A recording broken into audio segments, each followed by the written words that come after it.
The only thing I have today is that I've recently learned that Randy Newman wrote a song insulting me and every other short person. You're saying you take umbrage? Yeah, you can't just write a song shitting on somebody that's trying to be like anti-prejudice. You didn't listen to the end? It all comes back around. Yeah, it was like, just like, me and you. Yeah. No. You spent 45 minutes telling me my teeth were fucked up. And now you're getting to the end. He's throwing his arm around you. Yeah, but he's like way taller than me, so he's making a point to have power over me. All right, so today on Hot Button, we are going to talk about a little video game, appropriately and inappropriately called Super Columbine Massacre RPG! Exclamation point. One might say satirical role-playing game released in April of 2005 for the PC, retelling, of course, the horrific murders that occurred at the Columbine High School near Littleton, Colorado. For those just in case unfamiliar with the tragedy, on the morning of April 20th, 1999, at around 11:19 a.m., two senior students, Eric Harris and Dylan Klebold, shot and killed 12 students and one teacher in cold blood before taking their own lives in what at the time was considered the deadliest school shooting to ever take place in the history of the United States. That record sadly being broken again and again years later. Yeah. But this event, this was the first time most people ever saw anything like this, really. The rise of available news coverage around the massacre went on to spark numerous debates across the country. Topics about gun control, bullying, the overuse of prescribed medicines were finally being discussed in a near endless amount of outlets. However, this also very much came with its fair share of total bullshit as well. Complete moral panic over high school cliques and goth culture was at a new all-time high. Suddenly, all social outcasts were now being seen as potentially dangerous everywhere. Perhaps most disgusting, though, was the misinformation and finger-pointing becoming absolutely rampant. Yeah. And it wasn't long until the blame reached violent movies, music, and most notably for our show, of course, video games. I'm Randall Beatrice, and thank you for sticking with me on that longer intro there. I'm here today, as always, with Austin Blakesley. Yo. And Chris Anatuano. What up? And who's ready to have yet another conversation about free speech and censorship? I was going to make a 420 joke when you said when Columbine happened. I felt like that would have been in bad taste. Yeah, I guess we'll try our best to... Obviously, we'll try our best. We like to bring humor to these situations, and this is like a tough topic to begin with. But, bear with us. If anything's too inappropriate, just tweet me or something. I don't know. That'll go well. But I'm sure you won't tweet back with a joke. No, for sure. Okay, so Super Columbine Massacre RPG. I have to say that full title every time because it always gets me. The naming convention obviously being a parody of old Super Nintendo games. This is certainly a strange one. I'm going to try and run us through just what this thing was before actually getting into the development and obvious controversial release of it. But first, just want to ask you guys a little bit. I think I actually brought this up before we started recording, but neither of you guys have played it, correct? No. You have watched footage of it now. I think, yes. Chris, you just pulled stuff up a little bit before. Yeah, I was just looking at it bit. I've heard of it, but I've never seen anything right, about yeah. it. I was like, do you guys remember the release of this at all? Yes. Yeah, it did. It kind of broke out there a little bit, which is funny because this was one of those examples of, I guess I was 16 at the time, of seeing the news report on it and then being like, I got to go download that because I wanted to know what it was. I was 14. Yeah, another classic example of the news trying to hate on something, but really just bring more people to play it. You might get to this later on in your script. Yeah. But I'm pretty sure this game came out on the 6th anniversary of Columbine, it did, right? Yes. So it was April 20th, 2005, which was like right before my 15th birthday. Oh, right. Okay. Yeah. I didn't finish it. I did download it and try and play it on an old computer. I think Matt Nudeboom also played it. The brother of a guest that was on here. I don't know if he finished it. He may have finished it. It's actually... it takes about 3.5 hours to complete the game itself. I don't think it's incredibly difficult, but I not can't difficult say I remember. In not difficult ways. in terms of It was similar. You guys saw the footage, I'm sure. So it's similar in look and style to many Japanese RPGs of the mid '90s. It looks identical to Stardew Valley. I mean, it's got like the same exact sprite style. It does. Yeah. I think the slight overhead perspective and like the UI and menus and everything were apparently heavily influenced by Square's Final Fantasy VI. Graphics. That makes sense. He said, I think he was a Sidebar, fan. wouldn't it be crazy if Stardew Valley was like this beautiful, like happy game, but it somehow turned devolved into this, into a mass shooting? That was DLC. That came out later. So you heard it here first. Stardew Valley's beautiful art style ripped off. directly from Super Columbine Massacre RPG. Man, Hot what take. if the same sprites? It looks like it. It really does. Like, yeah. I cannot emphasize enough how much this looks exactly like Stardew Valley. I know. In my research, it said that it was built in ASCII 2's Game Maker 2000, but you were saying, according to its site, it's actually made an RPG Maker. Yeah, that's that's RPG the makers. Japanese company that made RPG Maker. Okay. All right. Yeah. That makes sense. And as you pointed out, like it featured environments and character sprites that were deliberately reminiscent of 16-bit era games that you might see on a Super Nintendo, Genesis, TurboGrafx, kind of that era. Also, fun fact, ASCII stands for the American Standard Code for Informational Interchange, I think. Does it? Yeah. Okay. I'll take your word. That's the one. You could have told me that stood for anything. Shake my head. It's when people make Not art bad. out of like slashes and @ signs, you know? Yeah. ASCII Oh, art. shit, okay. All right. That makes sense. Yeah. What a time to be on the internet back in the day. Get all your Rafflecopter jokes out. Yeah. Although contrasted to these graphics, the game also had digitized photographs from the actual school and shooting as well, and along with like voice samples from news reports. And I thought this was kind of funny. I don't know if the sound was on when you were looking up footage of this. It also featured MIDI versions of licensed songs from like alternative grunge bands of the 90s, like Nirvana and Smashing Pumpkins and Radiohead. And Did it have a MIDI they're, like, version looping. of Creep? Because this is important. It might have been. I don't know. I feel like those guys probably like the song Creep a lot.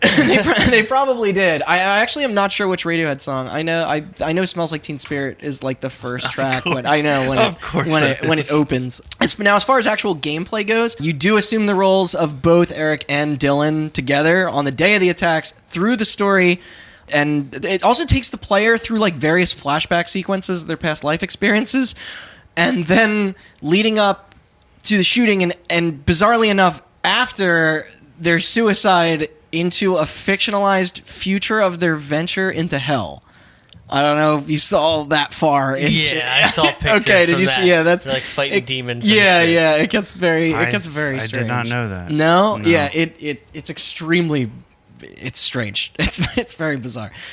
And saying that, this game does have a very like wry sense of black humor around it. With a lot of the like the pickups and various Easter eggs hidden around the levels were like also partnered with this very quirky kind of referential writing.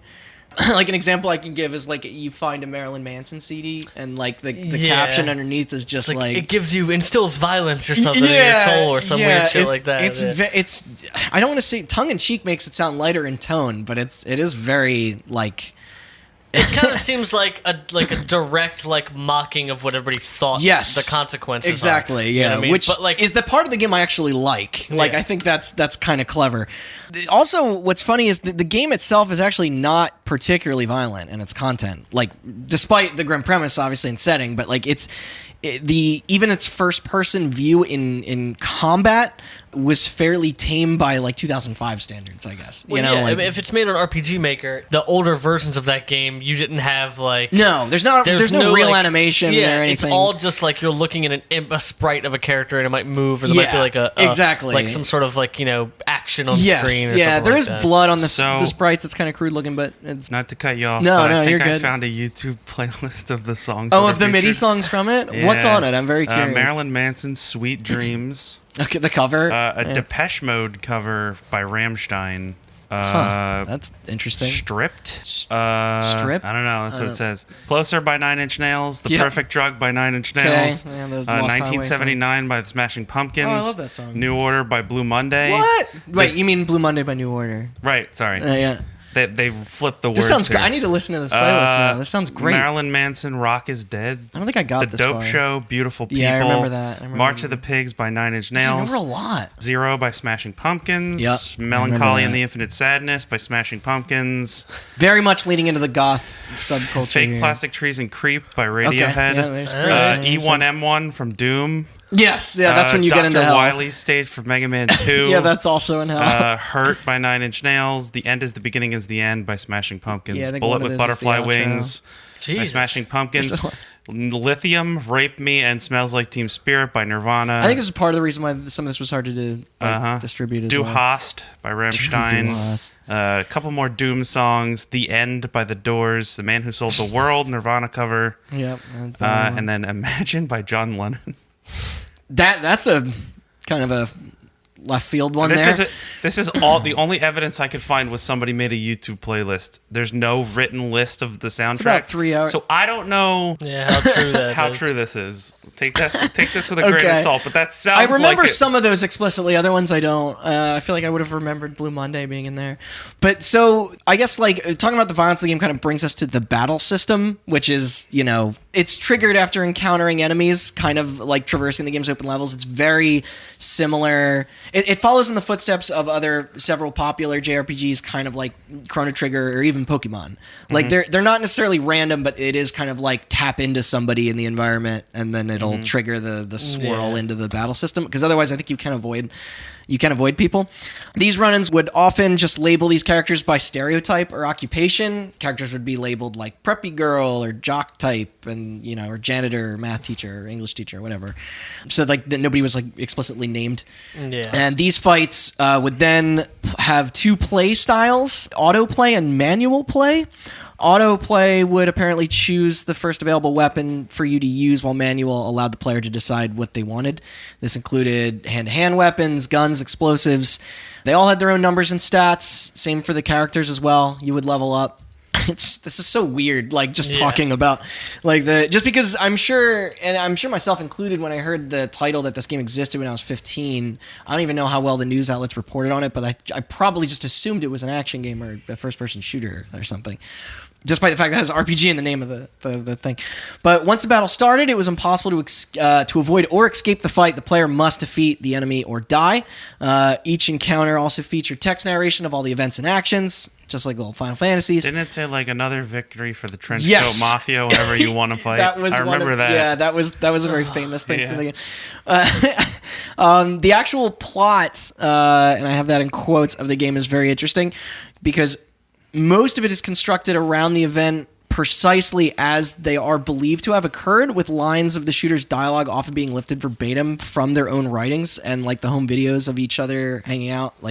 And while other conversations were based on eyewitness testimonies as well as like purposeful urban legends, which is kind of like, that's what you were mentioning, earlier, about how it's like kind of making fun of like what people thought as well. So when you say purposeful, you mean they purposefully included urban legends to kind of say how stupid they were? Yes. Okay. Yeah. They're very much kind of like throwing blatant mistruths in there as a, I guess, joke, but also to kind of tie into the message a little bit about blame. But the story, and not to like, I guess I'll run through a little bit of the actual... I'm going to run through the story of the game itself, and some of it is very much tied to actual events, but then, there'll be very specific points where it'll splinter off into its own insane thing. But the game itself begins as Eric Harris's mother wakes him up on the morning of April 20th, 1999. Eric then calls Dylan, and the pair later meet in his basement to plot a series of bombings around the school that will precede their planned shooting, as people remember. Which is what actually happened. Yeah. The two reminisce about the bullying they experienced at Columbine High, which I will point out right now was very much later proven to not be true in real life. For anyone out there still believing in the martyr lie and narrative around that. I think we might honestly be safe enough. I think this is almost like... It's known now. fucked up as this sounds. Yeah. It's kind of buried. It is, yeah, and especially in 2005, a lot of that was still out there. Yeah, it's kind of insane. I think a lot of people probably still believe that. Yeah, I'm sure that them being bullied. Yeah. That was the motif. Just so we're clear, they were the bullies. Yes, nobody's ever really put together a strong narrative about that story. I don't want to promote another podcast. I know, but it's a brilliant episode. It's a two-parter as well. Yeah, honestly. Listen to the LP on the Left versions of Columbine. It's really good information. They do a great job of summing up that story. They dive very deep into it, too, about, like, into who they were and not who people thought they were. Most of what I know going into this episode is from that podcast. totally. So, yeah. That's why it's like reading this is really fascinating because the creator of this game, who I'll get into later, like very much believed in this in them being the disenfranchised. Yeah. While I'm sure not knowing the stories that they went to football games and hung out with pretty girls and harassed kids and called people faggots and Yeah, exactly. they were pieces of shit. They were talking about all these experiences, which, along with their rage at those perceived to be their tormentors in the game. So that was very much them putting blame on teachers, parents, everything. They both then make a video apologizing to their parents, asking them to not blame themselves for what will follow, which I believe is also a pretty blatant lie due to the. I mean, for the purpose of the game, maybe it's hard to tell. Like I was going to ask you the about satire. that. The satire like this is so difficult to read for some people. Like, is that video real? That's not real, right? no, I don't believe so. They didn't make a video. They did make videos, but they weren't. I don't think they made one apologizing. No, to their I parents, very much don't think that that's true. Yeah, I'm not sure. I can't say with certainty, but hearing and reading the transcripts from the other videos that they did, it would be really hard to believe if that was. Oh yeah, that's why I was going to ask about. Yeah, and if they did, not that changes anything, but I'm sure even that could have been contextually different than what he's saying it is in this game. This is a hard episode to do. It's though doing this video, if it's fictional in this game, may have also just been a little bit of insight more into the mind of the game's creator than them, because he does kind of put a lot of himself into this story as well, not literally, just metaphorically. But anyway, after this, the two kids then collect their guns and pipe bombs along with the duffel bag of ammunition and other weapons and leave home. It then cuts to both Eric and Dylan outside the school, where the player guides them to the cafeteria to plant the timed propane bombs without being detected by security cameras or hall monitors. Just a fun little stealth section, I guess, for you there.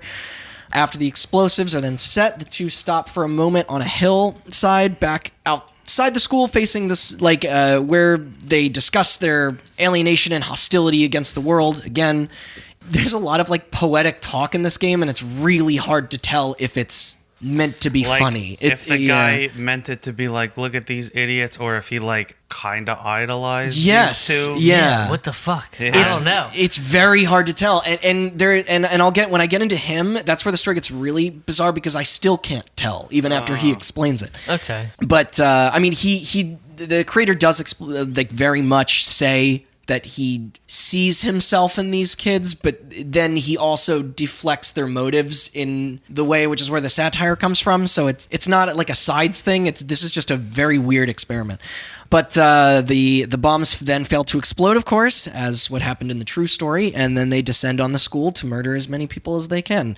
The amount of just how many people you kill is up to the player. Like I said earlier, you could dodge encounters or, go confront every sprite wandering the environment.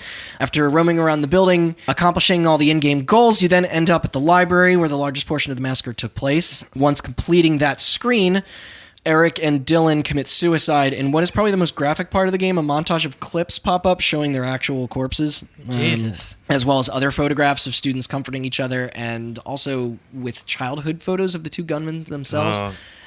Yeah, it's kind of it's pretty spine chilling. And I was very surprised about the photos are from the 90s, so that it's blown up. But you see everything. Those photos are out there regardless.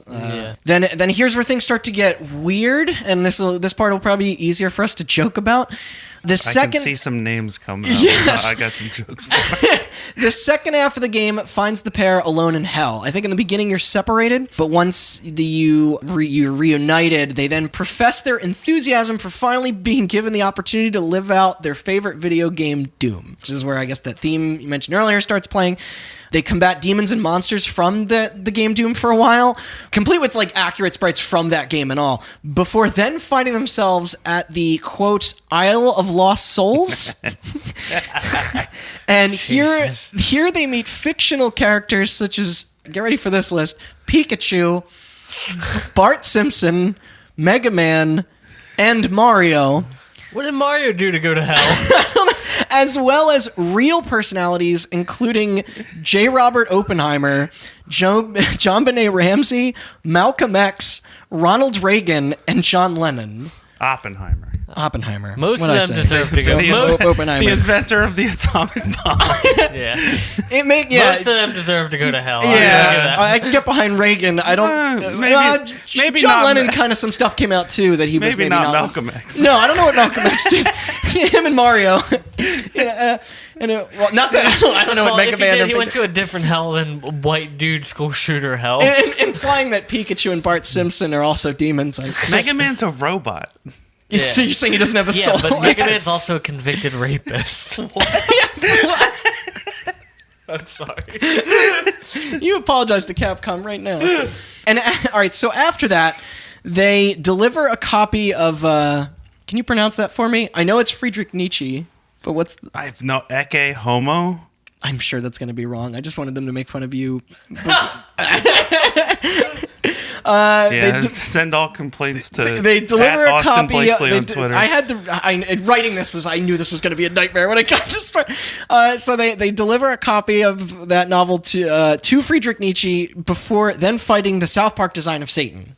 Okay. Yeah. Upon their victory, Satan congratulates them for their deeds. Then the game's final scene returns back to the high school where a press conference is being held to address the murders. Some of the dialogue here appears precisely as it was spoken after the actual event, while other lines caricature the political forces at work in the aftermath. The conference brings up the idea of gun control advocacy and religious fundamentalism before then shifting to the media's amplification of Marilyn Manson and video games as being culpable in the shooting. Hold on. And that's the game. What? Oh, are you going to... Ecce homo, also ecce homo. Got it right. Yeah, all right. I'm Fuck you proud of guys. you. I pronounced Nietzsche right, though. Yes, you did. Yeah, so... Also, I'm sorry to Capcom. Mega Man isn't a convicted rapist. Allegedly. Reading my documents, he was alleged. He was caught up in all that Catholic Church stuff that happened. So It was also the word said to Jesus by Pontius Pilate before killing him. It is Latin for behold the man. Okay. So, as you guys can see in this description, running you through that whole experience, that it takes a hard turn at one point to maybe be a little more... reveals itself a little more of what it is than maybe how it starts. But that final section is all over the fucking place, man. Like... Yeah. You talk about like it being hard to tell this dude's intentions. It's like they went to hell, and it's like, all right, so I guess he believes they're evil. And then like Bart Simpson and Pikachu were there, and Malcolm X, They and also then he's get meeting thanked, with Nietzsche, yeah. and then killing Satan. And you're like, what is happening? yeah, Which side are you on? It's a very schizophrenic experience, and maybe that's kind of the point. The point as well. So now that I like everybody sat through that whole nightmare of a description, this may be easier to talk about or harder. I don't know. We're going to talk a little bit just about the background of how this got basically made. So the game was developed, designed, written, and distributed all by one person. This creator's name was Danny Ladone. Now he chose to stay anonymous at the time. A decision he later said to have regretted, as he claimed that it created the impression that he wanted to hide from those who actually wanted to engage him in a meaningful way.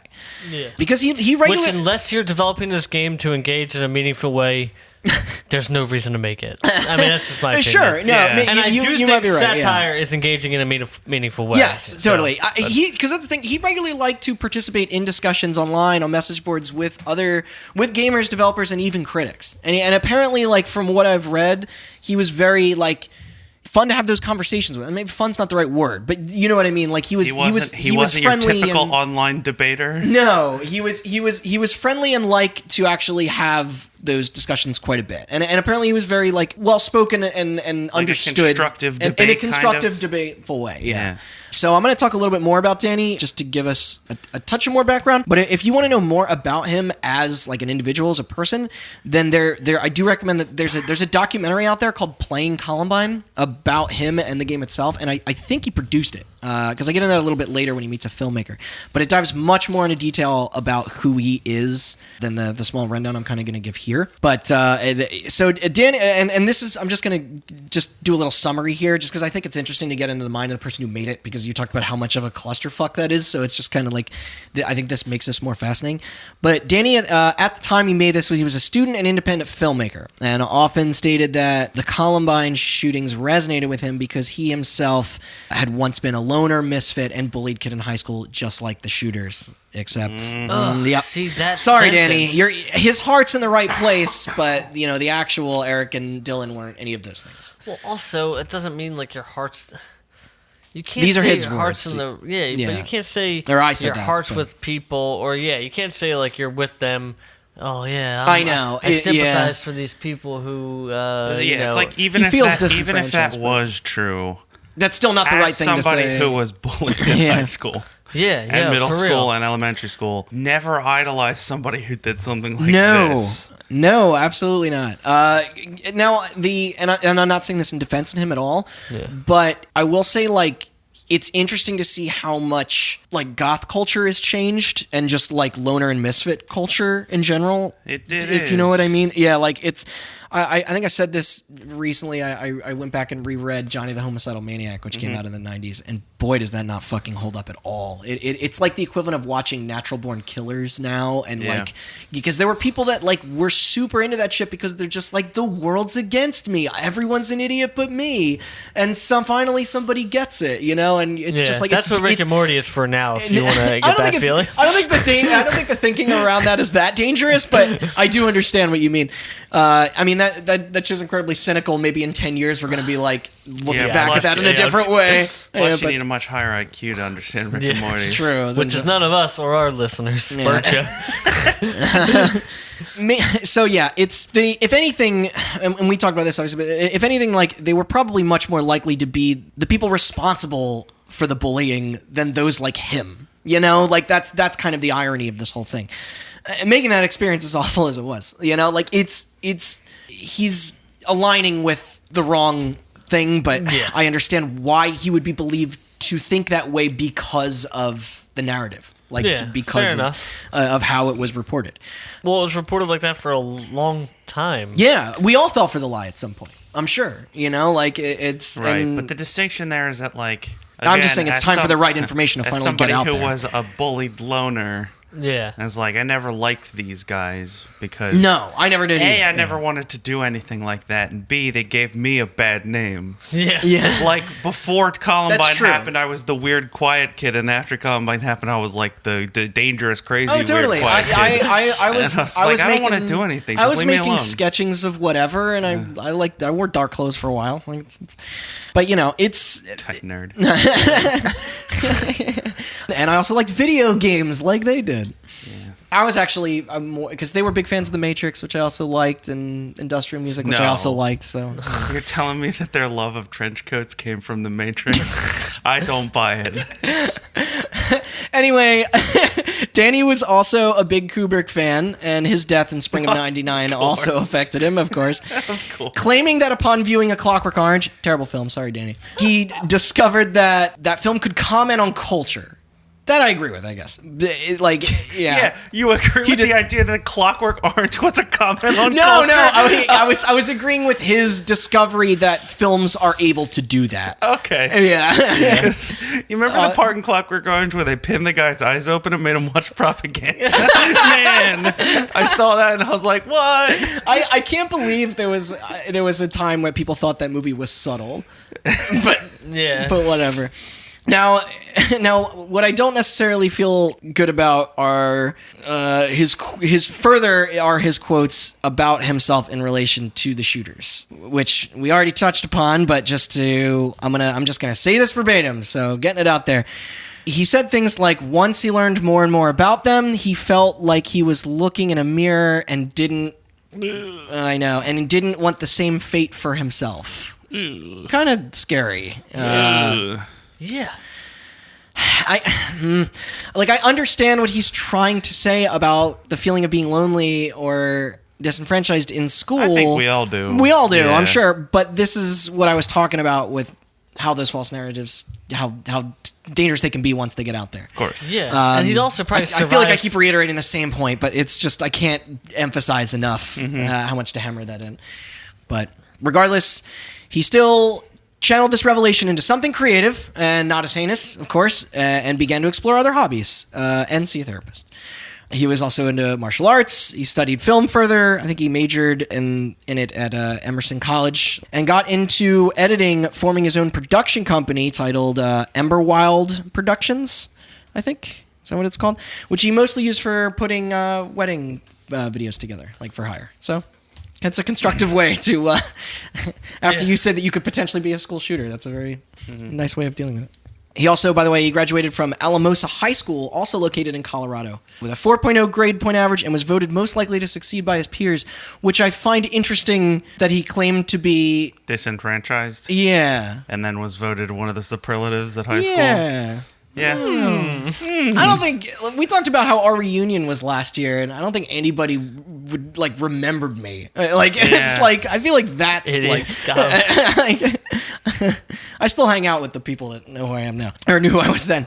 All that aside, the real meat of our story begins in 2004, when Danny discovered a little program called RPG Maker. One of the things that it's most famous for is it allows a developer to create, to basically, they add their own images, text, and objectives to design a game, and with the game itself, with the program itself, RPG Maker doing most of the actual programming. Correct? Is that kind of more? Yeah. RPG Maker was awesome. Like a drag and drop kind of. Yeah. But it also had a whole scripting. Engine thing too, because I believe you could make triggers Charles and stuff. Barkley's "Shut Up and Jam Gaiden" was made on RPG Maker. Yeah.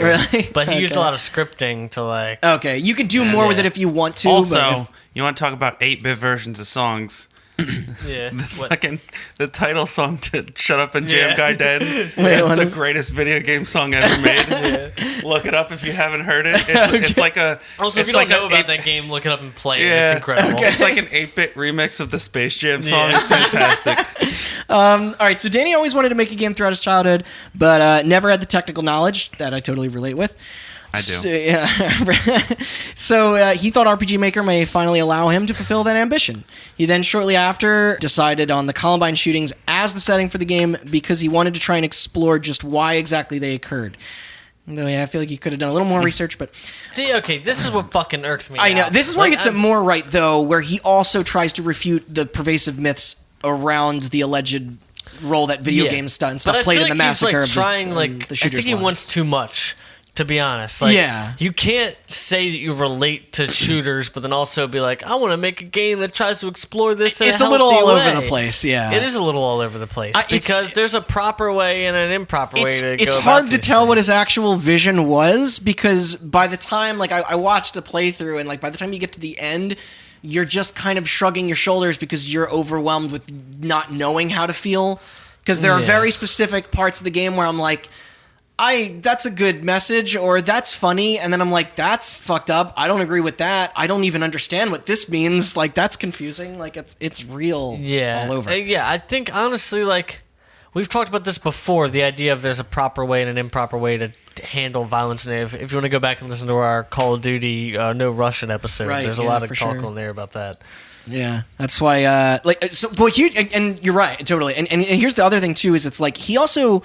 His fascination with the event itself did not go unnoticed because he paid ridiculous attention to detail. Because he got photos of the actual school, I don't know if off the school's websites or stuff like that to make a lot of the environments. But he also gave players access to the same inventory that both the gunmen had on their actual rampage. I saw that. Yeah, he watched videos, he read newspaper articles. He said he poured over 11,000 pages of documents that were released by the government regarding the massacre and the killers. Which you'd think that maybe he would have found some more accurate information by doing that, but I know that can be pretty difficult too. But I can't imagine many people wanting to work with him on this, so I'm sure he did it by himself. I'm sure at that time... How do you find that? How do you find that? I think that's still an early... Public records? Days, honestly. 2005, or 2004, for sure. That's still kind of early days. Maybe a lot of that stuff was still needed to be found and compiled in different ways. And if you're going by newspaper, they are going to be biased, for sure. How old was this guy in 2004? Do we know? College film student? Said he was a student, in college. So anywhere from 18 to dead. Danny Ladone was born in 1982.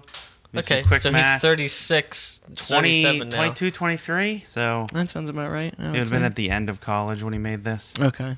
Okay. All right. Yeah. No, that aligns. I mean, I'm just curious, like, because like we were talking about him in high school, like being a loner and relating to all these people. Yeah. And he was super interested in Columbine, but like he was an adult when he well, made yeah, it. Yeah, but he was also if he's 82, he would have graduated in 99 or 2000. Yes, around So he would have been a senior. I think he was the same age as them.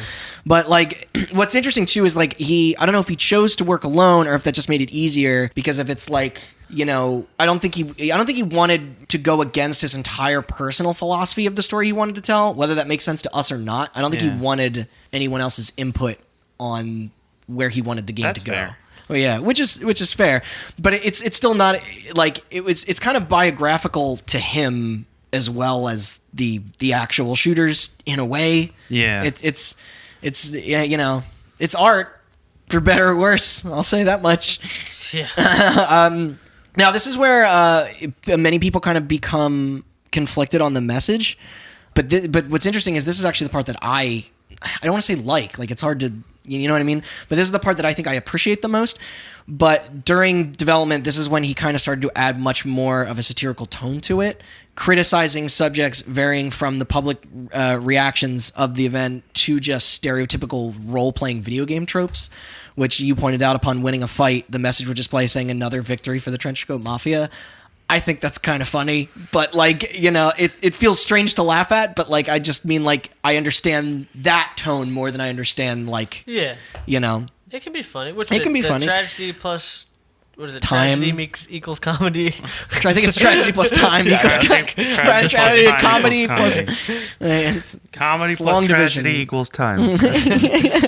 Tragedy is fun. Is comedy. Hey. Yeah, and you know, this all goes. Any of the subtlety, of course, goes out the window with the hell segment. You know, considering how for lack of a better word, all the wacky characters that are kind of inserted. The wacky characters like Bart Simpson and J. Robert Oppenheimer. Dude, people don't know this about him, but he was a big prankster. That's a sitcom I would watch. Yeah, he rode a skateboard, had a thing in his Who, pocket. Oppenheimer? Yeah. Nuclear physicist. Had a slingshot. He developed the atom bomb and said, "I caramba."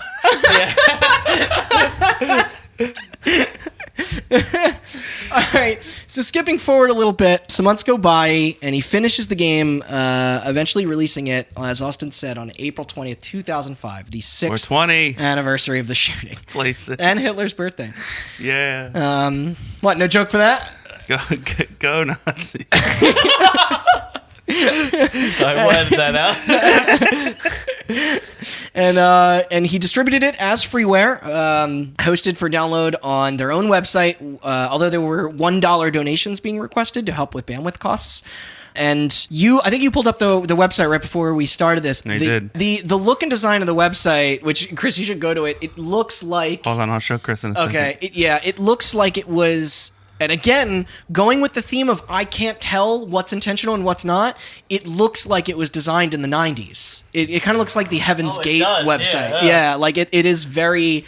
It's almost kind of creepy just because of the... But it also makes me laugh because it's like it's red text on a black background and everything. Right. Like it's... You want me to try to set the record for most fucked up joke in this episode?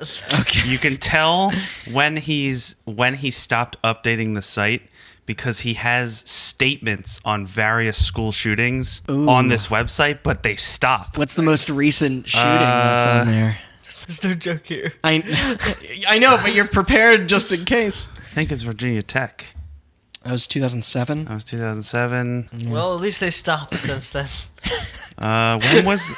When was the Dawson College shooting? Is that the one in Canada? Hold on. Because that's going to get referenced in here, actually, explicitly. Yeah. That gets tied into that this. was 2006. Okay. So 2007, I think. There's was the probably a last time reason why he updated. logged that, because that actually ties into our story Okay. in a Maybe he just tied in the ones that are the most relevant, but like, yeah, the joke here being that like there have been a lot of school shootings since VTech. Yes. And last year. And I'm sure probably this year. I don't know. It gets harder and harder to read that stuff. all right, so back into the development of this. He also stated around this time that this was the first game he ever did, and he has no future plans to ever try and create another. Oh, and remember that whole anonymous thing earlier? Mm-hmm. Yeah, so that didn't really last long before Danny's identity was revealed by a man named Roger Kovacs, a friend of one of Columbine's unfortunate victims, Rachel Scott, who was the first person to be killed in the initial shooting. Roger found this out by donating to the site via PayPal, showing his name and address. Before this, our creator went by the alias Columbine. Clever, I guess. That makes sense because all the stuff I just read on that website was signed Columbine. Columbine. And then there's an artist statement on here, and it says at the bottom, it says Danny Ladone, a.k.a. Columbine. There you go. So. But at least he did own up to this right after this, which I guess speaks more for a lot of the controversies we've talked about. Yeah, I guess. I don't know, dude. He said he said, quote, "That's when I decided that I had to grow a backbone and stand up for my own creation." So there you go. Yeah. Fair enough. So the game initially got some attention. I think in its first year being up, it was at around 10,000 downloads. But it wasn't until a year later when the press finally discovered it. And similar to our GTA mod, like our Hot Coffee episode, that only spread it way beyond. Mm-hmm. So in April of 2006, a year after its release... It's kind of a little bit allegorical to an actual school shooting. Yeah, and it's so weird that, like, because I think that was probably around the time I heard of it too. I don't think I played a lot of Flash games and stuff like that, so maybe I did play it before it was... But I do remember the news running away with this. In April of 2006, Patrick Dugan of the site Game of Sutra wrote about the game after playing it, and he even met Danny at GDC in San Jose, where he was able to kind of get a table with little pushback at the time. Impressed, Dugan sent an email to his professor at the Georgia Institute of Technology, who blogged about the game, garnering more attention and downloads. However, the game didn't really explode out into the wild until a writer named Brian Crescente of popular gaming news site that we have brought up on here several times before, Kotaku, and the Rocky Mountain News interviewed that professor, Ian Bogust. After this, the Associated Press picked up the story even further, and with other mainstream media getting it soon after, and boom, there you go. An instant controversial hit for the ages were on his hands. Yeah. Those 10,000 downloads quickly became 30,000. 8,000 more coming in each day. He shifted hosting off the site at this time while providing links instead, and then this soon became over 400,000 downloads. Not bad for like a, online... Yeah. Like... Flash game. Yeah. RPG Maker game. Yeah. The old days of downloading executables. But that is where we are going to leave our story for today. So yeah, I know this one certainly got a little real at times, and honestly, it's probably going to get even more so for our part 2. But please join us next week where we're going to talk about the reaction to this thing. How do you guys think it will be? Smooth sailing through calm seas, right? Yeah. Yeah. As we know from experience, satire always goes over well. Yeah, everyone gets it. Mm-hmm. All in on the joke. Mm-hmm. Yeah. But no, trust me when I say that this is going to be quite the follow-up. So you're going to want to hear that ending. Cool. But that's going to do it for today. I'll leave everyone with that cliffhanger. I'm Columbine. Whoops, sorry. Wait, no, sorry. Hit my pop filter there. Wake everybody up. Yeah, follow us at Columbine. What's the name? What's the actual website? Is it just like ColumbineGame.com? Yeah, if you want to go check it out and download it and play it, no, I know it is still up, posted. I believe. Yeah, I don't know. If you're looking for something to do in the week between these episodes, sure. Yeah. Download that game. It's 3.5 hours long. It's read his statement because it's real good and it doesn't make me hate him more. Yeah, I get a little more of that into the... You can read it if you want in the next sarcasm? episode. Yeah. What? It's satire. Oh, okay. But yeah, behind that shield. If you discovered this podcast randomly because you're a big Columbine fan or whatever, we have a lot of other episodes. I'm glad we could get something in at the very end. Are obvious, except for maybe one other less harsh topics. Oh, right. Yeah, that's why I'm the mass shooting expert on the show now, apparently. You can follow us on iTunes. You can subscribe. You can follow us on Spotify, Google Play, everywhere else. You can review us on there. We have a Facebook page, an Instagram, and a Twitter, all at Hot Button Cast. Yeah. Venmo us. Is our handle. No, Hit us up on PayPal. Our name is Columbine. But yeah, thank you guys. Yeah, Let's come back next week. We'll be back.